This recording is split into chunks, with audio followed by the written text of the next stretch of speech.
नमस्कार, स्वागत है आपका। आप देख रहे हैं प्राइम टाइम एक्सक्लूसिव। मैं हूं आपके साथ आशा झा और आज प्राइम टाइम एक्सक्लूसिव में आज की सबसे बड़ी खबर का विश्लेषण आपके सामने होगा, क्योंकि ये सवाल उठ खड़ा हुआ है कि क्या सत्ता दिलाएगा सम्मान। 2024 के चुनाव से पहले सरकार ने एक ऐसा दांव चला है कि पहले से चुनौतियों का सामना करते विपक्ष को अब इस दांव की काट ढूंढे नहीं मिलेगी। यह भी साफ हो गया कि जब सदन में प्रधानमंत्री 400 पार की बात करते हैं तो यह सिर्फ हवा हवाई नहीं था। इस आंकड़े को हासिल करने के लिए वो हर युक्ति आजमाई जा रही है जिसकी संभावनाएं हैं।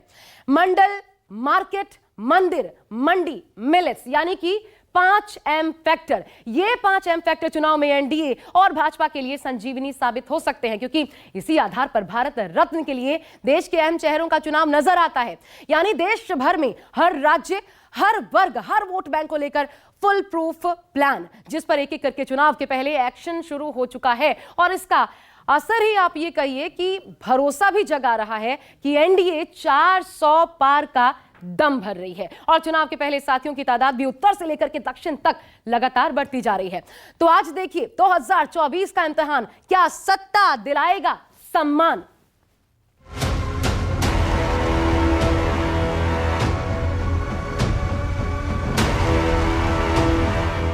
चौधरी चरण सिंह जी के हर एक अनुयायी के दिल को जीतने का काम आज मोदी जी ने किया।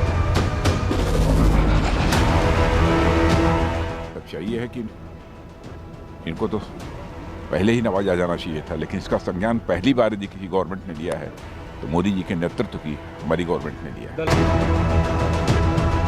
चुनाव सर पर है। चुनाव के मद्देनजर मुझे लगता है कि ये सारे निर्णय लिए जा रहे हैं, बहुत जल्दबाजी में निर्णय लिए जा रहे हैं। कर्पूरी ठाकुर, चौधरी चरण सिंह, नरसिम्हा राव, MS स्वामीनाथन और आडवाणी। मोदी सरकार के एक फैसले से ये सभी भारत के अभूतपूर्व रत्न बन चुके हैं। भारत रत्न से इन्हें जो सम्मानित किया गया है, ये सिर्फ एक अवार्ड, पुरस्कार या अच्छे काम के लिए प्रोत्साहन मात्र नहीं है। इसके पीछे एक गहरी सियासत छिपी है। सियासत मोदी की, सियासत शाह की और सियासत 2024 के लोकसभा चुनाव जीतने की। ये टाइमिंग का ही खेल है कि नीतीश की एनडीए में एंट्री से पहले कर्पूरी ठाकुर को भारत रत्न दिया गया। अब जयंत चौधरी को पाले में लाने के लिए चौधरी चरण सिंह को सर्वोच्च सम्मान दिया जा रहा है। पीएम मोदी ने चौधरी चरण सिंह को याद करते हुए अपने एक्स अकाउंट पर पोस्ट किया, हमारी सरकार का यह सौभाग्य है कि देश के पूर्व प्रधानमंत्री चौधरी चरण सिंह जी को भारत रत्न से सम्मानित किया जा रहा है। यह सम्मान देश के लिए उनके अतुलनीय योगदान को समर्पित है। उन्होंने किसानों के अधिकार और उनके कल्याण के लिए अपना पूरा जीवन समर्पित कर दिया था। वहीं जयंत चौधरी ने मोदी सरकार के फैसले की जमकर तारीफ की और कहा कि किसानों के नेता का जो सम्मान मोदी सरकार ने किया है, उसके लिए वो उनका धन्यवाद करते हैं। बहुत समय से गांव के लोगों में एक टीस थी कि जो उनके बीच के व्यक्ति, इतने बड़े राजनेता, बड़े बड़े पदों पर रहते हुए, उनके लिए जिन्होंने जीवन पर्यंत संघर्ष किया, ऐतिहासिक निर्णय लिए, जिनका प्रभाव आज भी कमेरा वर्ग, किसानी और मजदूरी कर रहे लोगों पर पड़ता है, चौधरी चरण सिंह जी, जो आज तक कोई भी पूर्व की सरकार नहीं कर पाई, वो फैसला बेबाकी से नरेंद्र मोदी जी के विजन से और प्रयासों से और उनके समर्पण भाव के कारण हो पाया। तो मैं फिर कोटि कोटि धन्यवाद देता हूं, आभार व्यक्त करता हूं। उधर कांग्रेस ने चौधरी चरण सिंह को सम्मान दिए जाने को लेकर कहा कि ये बीजेपी की चुनावी चाल है, जिससे वो 2024 में वोट हासिल करना चाहते हैं। जो भी इस तरीके के सर्वोच्च सम्मान के जो भी नाम है लोगों को एक बार तय होता है और वो सीनियर लोग, तमाम ऐसे वरिष्ठ लोग हैं, हम तय करते हैं, मंत्रिमंडल में जाता है नाम और तय करके उसके बाद उसको एक साथ नाम आ जाता है। अब एक एक उसको किस्तों में घोषित करना, चुनाव सर पर है। चुनाव के मद्देनजर मुझे लगता है कि ये सारे निर्णय लिए जा रहे हैं, बहुत जल्दबाजी में निर्णय लिए जा रहे हैं और केवल कैसे चुनाव में फ़ायदा लिया जाए उस पर ये सरकार पूरी तरीके से उस पर काम कर रही है। जिनको मिला है उनको शुभकामनाएं हमारी, लेकिन ये इस बात को, इसको राजनीतिक अगर दृष्टिकोण से दिया जा रहा हो, इसका कोई फायदा नहीं होगा। आखिर किसान भी इनको सवाल पूछने वाले हैं, क्योंकि जिस तरह से 10 साल पहले आपने दुगनी उनकी फसल बढ़ाएंगे, 1.5 गुना दाम देंगे, आज किसानों को तबाह करके रखा है। वहीं बीजेपी ने साफ साफ कहा कि किसानों के नेता का सम्मान किसी सरकार ने नहीं किया, पहली बार बीजेपी ने उन्हें सम्मान देने का काम किया। आजाद भारत में उनसे बड़ा किसान नेता कोई नहीं। किसानों के लिए जो उन्होंने किया, जिस तरह की सोच थी, बहुत दिनों से सबकी इच्छा थी, पूरे देश के किसानों की इच्छा थी कि चौधरी चरण सिंह को भारत रत्न मिले। वो सभी पार्टी के, किसी भी पार्टी का हो, सब सांसद, विधायक, गांव में लोगों की सबकी इच्छा थी। आदरणीय प्रधानमंत्री जी ने जनता की आवाज सुनी है। चरण सिंह जी ने देश के किसानों की आवाज आजादी के आंदोलन में भी और उसके बाद भी उठाई। स्वामीनाथन जी ने देश को अनाज के बारे में स्वयं पूर्ण किया, हरित क्रांति लाई। नरसिंह राव ने देश की कुंठित अर्थव्यवस्था को विकास के दायरे पर चलाने लगे, वो उदारीकरण किया। मोदी जी की यही उदारता है, क्योंकि वो देश के लिए सोचते। आज किसानों के लिए समर्पित दिवस है, क्योंकि प्रधानमंत्री आदरणीय नरेंद्र मोदी जी ने हमारे आदरणीय चौधरी चरण सिंह जी को जो भारत रत्न से नवाजा गया है, उन्होंने किसानों के लिए पूरा जीवन खपा दिया। उन्होंने किसानों के लिए जो काम किए, और उसके साथ ही स्वामीनाथन जी ने भी जिस तरह से किसानों के लिए जो काम किया था, उन्होंने रिसर्च को जिस तरह से बढ़ावा दिया था, आज हरित क्रांति को जिस तरह से उन्होंने उस समय आगे बढ़ाने का काम किया था।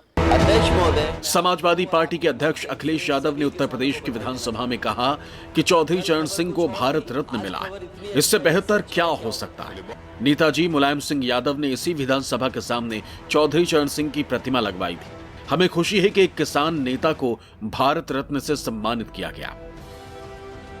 गांव के लोगों के लिए, अधिकारों के लिए लड़े, और इसी विधानसभा के सामने नेताजी ने उनकी प्रतिमा लगवाई थी।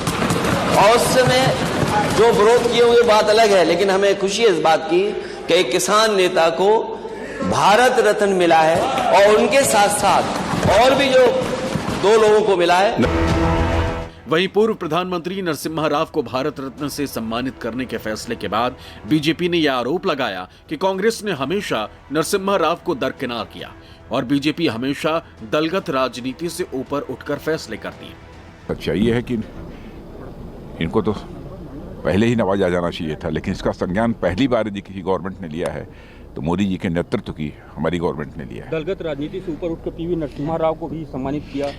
नहीं, बराबर दलगत राजनीति से ऊपर उठकर ही हम लोग इस प्रकार के फैसले करते हैं। पिछले कुछ हफ्तों में देश के 5 शख्सियत को भारत रत्न देने का ऐलान हुआ, जिसके बाद से इसके सियासी मायने निकाले जाने लगे।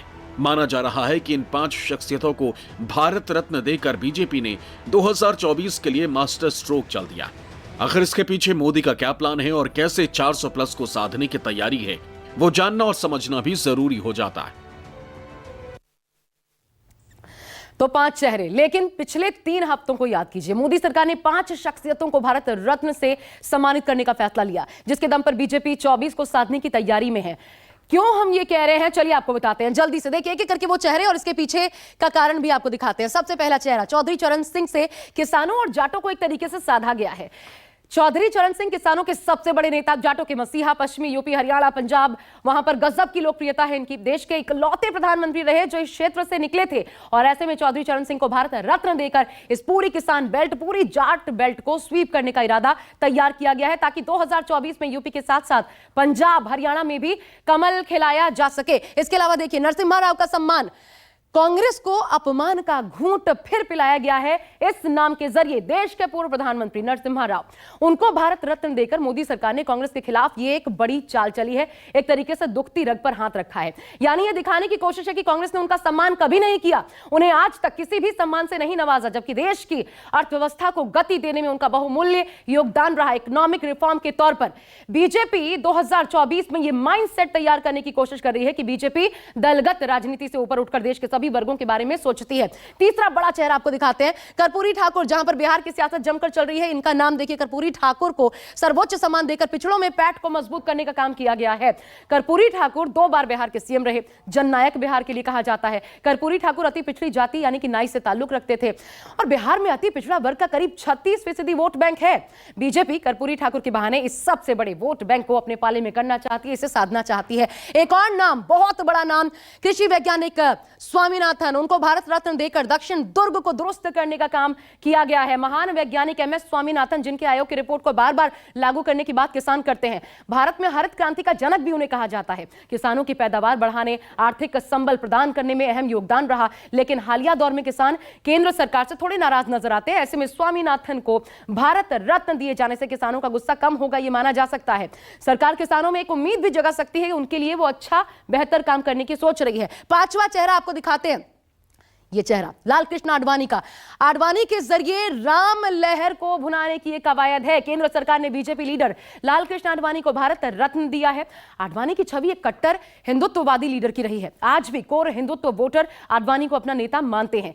केंद्र सरकार ने आडवाणी को भारत रत्न देकर इस वोट बैंक को साधने की बड़ी कोशिश की। इसके साथ ही हिंदू वोटर्स में भी यह संदेश देने की कोशिश कि राम मंदिर आंदोलन में सबसे अहम किरदार को बीजेपी नेतृत्व ने भुलाया नहीं है। भले आरोप लगे, लेकिन उनका सम्मान बीजेपी नेतृत्व करता है। यानी कि प्रधानमंत्री मोदी ने 5 भारत रत्न से 5 बड़े सियासी दांव चले और उन सियासी दांव ने 2024 की विजयश्री वाली स्क्रिप्ट लिख दी। भारत रत्न देने के पीछे बीजेपी पूरे भारत में सीटों का समीकरण साधने में जुटी है। इस स्क्रिप्ट के 5 किरदार हैं: मंडल, मार्केट, मंदिर, मंडी, मिलेट्स। कर्पूरी ठाकुर को भारत रत्न देकर सरकार ने मंडल की राजनीति साधने की कोशिश की। देश में अगड़ा बनाम पिछड़ा की सियासत करने उतरे विपक्षी दलों को सरकार ने कर्पूरी ठाकुर के जरिए टक्कर देने की कोशिश की, जबकि लाल कृष्ण आडवाणी के जरिए मंदिर की सियासत को और भी मजबूत किया और कोर हिंदू वोटर के भटकाव को रोकने की कोशिश की।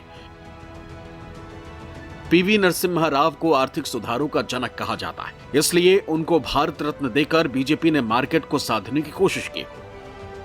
किसानों के लिए जीवन भर काम करने वाले MS स्वामीनाथन के जरिए मोदी सरकार ने मिलेट्स की सियासत में अपनी पैठ बढ़ाने की कोशिश की। चौधरी चरण सिंह को किसानों और कृषि से जुड़ा लीडर माना जाता था। उनके जरिए सरकार ने मंडी की सियासत से विपक्षी दलों को बाहर करने की रणनीति पर काम किया। नरसिम्हा राव को जिस तरह से भारत रत्न मिला है, निश्चित तौर पे उन्होंने क्रांतिकारी बदलाव किया भारत की अर्थव्यवस्था में। आज जहां हम खड़े हैं उसके पीछे बुनियाद नरसिम्हा राव की रखी हुई है और उसका इम्पैक्ट कम से कम आंध्र प्रदेश की राजनीति में जरूर पड़ेगा, क्योंकि हमेशा से उनको एक तेलुगु अस्मिता से भी जोड़ के देखा जाता रहा है और काफी समय से उनको भी भारत रत्न देने की मांग चल रही थी। क्योंकि ये लोकसभा चुनाव के पहले के महीने हैं, तो जो कुछ भी घटनाएं घट रही हैं उनको राजनीति से ही जोड़ के देखना लोगों की मजबूरी भी है और परंपरा भी है। अब देखिए, देश के कई लोकसभा सीटों पर जाटों का सीधा प्रभाव देखने को मिलता है और ऐसे में इसे भी भुनाने की कोशिश की गई है। और आंकड़े क्या कहते हैं, चलिए हम आपको दिखाते हैं। जाट कितने प्रभावशाली हैं, इसके माध्यम से आप समझ पाएंगे। जब चौधरी चरण सिंह की बात हो रही है, आबादी है 8 करोड़ 25 लाख, कुल आबादी का यानी हिस्सा देखिए तो 6% है। इसके अलावा कितने राज्यों में प्रभाव है? 5 राज्यों में इनका सीधा सीधा प्रभाव देखने को मिलता है। चाहे आप हरियाणा, पंजाब उठा लीजिए, 5 राज्यों में सीधा सीधा इनका प्रभाव रहता है और इन 5 राज्यों को भी इसके जरिए, यानी जहां पर जाट बाहुल्य क्षेत्र हैं, उनको साधने की कोशिश होगी। तो ये जाट समुदाय का गणित है जो बढ़ चढ़कर काम करता है चौधरी चरण सिंह के नाम पर। पंजाब, हरियाणा, यूपी, राजस्थान, दिल्ली, मध्य प्रदेश में भी जाट बसते हैं। और ऐसे में आपको यह भी बता दें हम कि जयंत चौधरी चरण सिंह को भारत रत्न देना 2024 में जाटों को साधने का प्लान ही नजर आता है।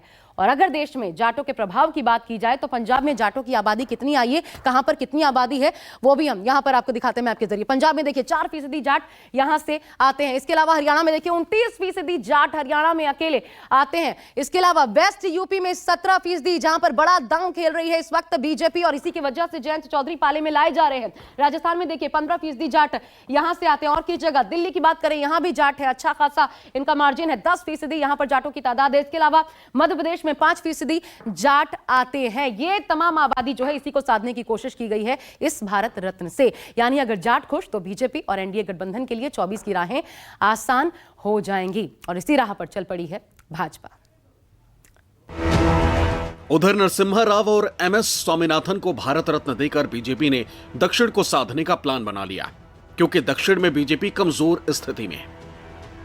अगर दक्षिण भारत में बीजेपी की स्थिति को देखें तो दक्षिण भारत में प्रधानमंत्री मोदी का असर थोड़ा फीका नजर आता है। दक्षिण भारत में बीजेपी का वोट बैंक 1/4 से भी कम है। वहीं इंडिया गठबंधन का वोट बैंक एनडीए के मुकाबले बेहद मजबूत है। बीजेपी को कर्नाटक से बेहद उम्मीद थी, लेकिन कर्नाटक 2023 विधानसभा चुनावों में भी बीजेपी को हार का सामना करना पड़ा।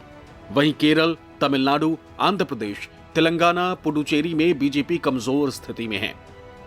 बीजेपी 2024 के लोकसभा चुनाव में 400 प्लस का दावा कर रही, लेकिन दक्षिण के 131 सीटें बीजेपी के लिए चिंता का विषय। यही वजह है कि बीजेपी ने दक्षिण को साधने के लिए भारत रत्न वाला दांव चला। अगर नरसिम्हा राव की शख्सियत की बात करें तो पीवी नरसिम्हा राव का जन्म 28 जून 1921 को करीमनगर में हुआ। आंध्र प्रदेश से उन्होंने अपना राजनीतिक करियर शुरू किया। 1971 से 1973 तक आंध्र प्रदेश के सीएम रहे। 1977 से 1984 तक लोकसभा के सदस्य रहे। 14 जनवरी 1980 से 18 जुलाई 1984 तक विदेश मंत्री रहे। 1991 से 96 तक देश के पीएम रहे। भारत के अर्थव्यवस्था को गति देने का काम किया। 23 दिसंबर 2004 को उनका निधन हो गया।